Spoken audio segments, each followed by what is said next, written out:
So where is this axilla or armpit is situated? Here we can see a space which is present between the upper part of the arm and the side of the chest wall. Right. So this space is a pyramidal shaped space which is bounded by anterior axillary fold, and here you can see the posterior axillary fold. So this is anterior axillary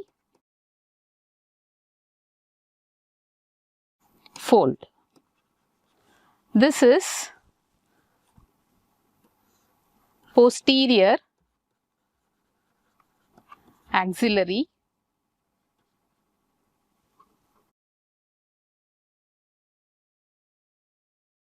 fold. So these folds are formed by some muscle. So this anterior axillary fold is formed by this large muscle, that is the pectoralis major.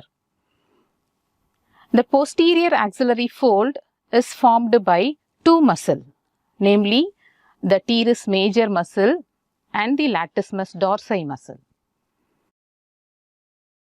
Now here again we can see this axilla as a truncated. It is a blunt, truncated with a four-sided pyramid. So this pyramid presents a truncated apex, base and four walls, namely the anterior wall, opposite to will be the posterior wall. Then there will be a medial along the rib cage. We have a medial and lateral walls. Okay. So now we are going to discuss about the boundaries of this axillary region. Like we start with the apex. So if we see this axilla, it is placed obliquely.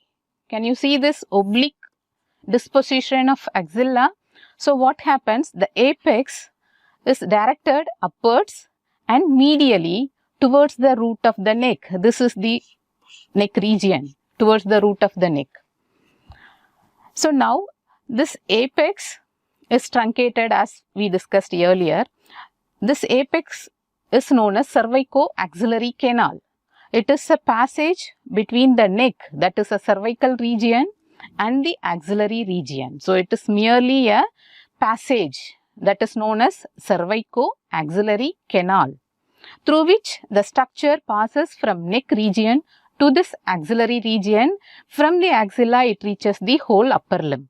Okay, so it is the apex of the axilla is like a gateway for upper limb, through which the main neurovascular bundle enter into the upper limb.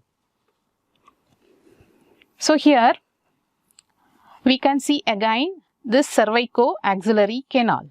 This is the cervico-axillary canal. We can see the transverse section or schematic section. So here we can see some bones, right? So this is what bone? This is the clavicle, and we can see here the part of scapula, and medially we can see the first rib. So now this space is cervico-axillary canal or apex, which is bounded in front or anteriorly by the posterior border of clavicle. Behind, it is formed by the superior border of scapula. This is scapula.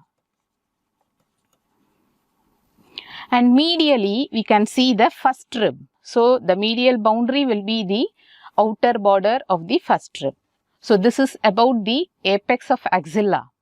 Apex, or otherwise known as cervico-axillary canal, which is bounded in front by the clavicle, behind by the scapula, and medially by the first rib.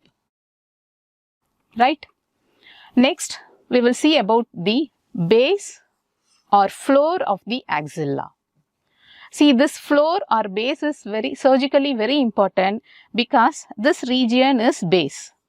So if we have any swelling in this region, axillary region, the swelling will be approached surgically through this floor only. this will be easier approach. So this floor of the axilla or base of the axilla is very important.